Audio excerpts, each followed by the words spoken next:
Idol, tikman natin tong suman. Sarap. Ito ay nanggaling pa sa Zamboanga del Sur. Ito yung mga gawa ng mga subano.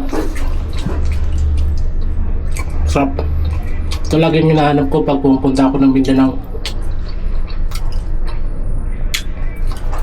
Yung pinakasikat na mga delicacy sa kanila.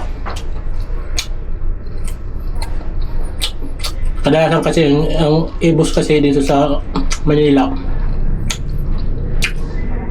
matabang pa, medyo malat-alat na, medyo matabang pa siya. Ito matamis-tamis na, pero sakto lang yung tamis niya. Sarap.